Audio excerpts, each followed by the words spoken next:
Welcome to Not Milk Never Milk. Subscribe if you're lactose intolerant. You start by identifying the amp remote lead, typically blue or blue/white, because matching colors avoids miswiring. Once done, disconnect the vehicle battery negative to prevent shorts while you work. Now route an 1822 AWG wire from the head unit area toward the amp.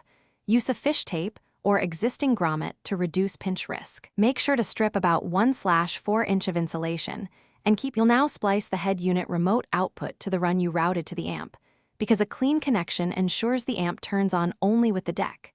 Crimp butt connectors tightly or solder the joint, then cover with heat shrink to seal. This prevents corrosion and intermittent contact.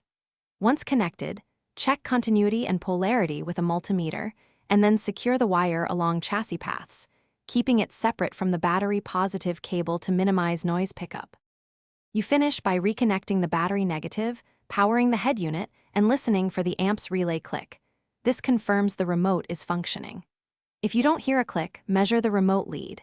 It should show about 12 volts when the deck is on. If not, trace back to the head unit and check its remote output fuse.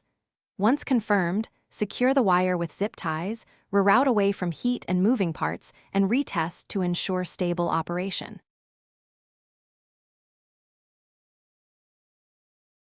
Thanks for watching. If this was helpful, leave a like and consider subscribing. See you next time.